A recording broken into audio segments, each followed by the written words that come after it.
السلام علیکم، میں ہوں رمشا۔ میں آپ سب کو اپنے چینل گلف اردو نیوز میں ویلکم کرتی ہوں۔ امید ہے کہ آپ سب لوگ خیریت سے ہوں گے۔ میں آپ کو آج کی ایک نیوز سے آگاہ کرتی ہوں۔ سعودی حکام نے واپسی کے منتظر چھٹی پر آئے پاکستانی اقامہ ہولڈرز کے لیے خصوصی ایڈوائزری جاری کر دی۔ سعودی ایوی ایشن گاگا کی جانب سے کہا گیا ہے کہ صرف وہ مسافر سعودی عرب واپس آئیں جن کے اقامے کی مدت ختم نہ ہوئی ہو۔ ایئر لائنز کو سعودی عرب پرواز سے قبل ہیلتھ ڈکلریشن فارم پر کروانا ہوگا۔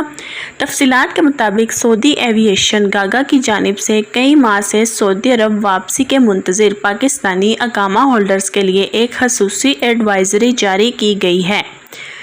جاری ایڈوائزری کے مطابق صرف ان اقامہ ہولڈرز کو سعودی عرب واپسی کی اجازت ہوگی جن کے اقامے کی مدت ختم نہ ہوئی ہو۔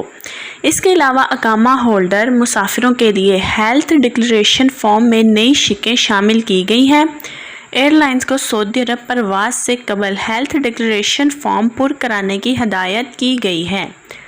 مزید کہا گیا ہے کہ سعودی عرب واپس آنے والوں کو 7 روز کے لیے قرنطینہ میں رہنا ہوگا۔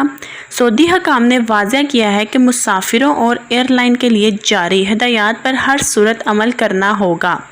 خلاف ورزی کی صورت میں مسافروں کو 2 سال قید اور 5 لاکھ ریال جرمانہ کی سزا ہو سکتی ہے، جبکہ ہدایات کی خلاف ورزی کرنے والی ایئر لائن کے خلاف بھی کارروائی عمل میں لا کر ان پر جرمانے کیے جائیں گے۔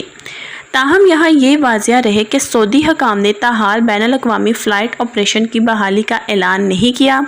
کرونا وائرس پھیلاؤ کی وجہ سے سعودی عرب نے مارچ کے ماہ میں ہنگامی طور پر فضائی آپریشن مکمل طور پر بند کر دیا تھا۔ بعد میں حالات میں کچھ بہتری آنے کے بعد اندرون ملک پروازوں کا آغاز کیا گیا۔ اس کے علاوہ خصوصی پروازوں کی بھی اجازت دی گئی۔ تاہم سعودی عرب نے اپنا بین الاقوامی فلائٹ آپریشن تاحال بحال کرنے کا اعلان ابھی تک نہیں کیا۔ اسی وجہ سے پاکستان چھٹی پر آنے والے محنت کشوں کی بڑی تعداد کئی ماہ سے سعودی عرب واپس جانے سے قاصر ہے اور اپنے روزگار کے حوالے سے بھی پریشان ہے۔ تو یہ تھی آج کی نیوز۔ امید ہے آپ سب کو پسند آئی ہوگی، اور جس نے میرے چینل کو اب تک سبسکرائب نہیں کیا وہ جلد سے جلد سبسکرائب کر لیں تاکہ آپ کو ہر نئی سے نئی آنے والی ویڈیو کی نوٹیفیکیشن ملتی رہے، اور بیل آئیکن پر کلک کرنا مت بھولیے گا۔ آپ کا بہت شکریہ۔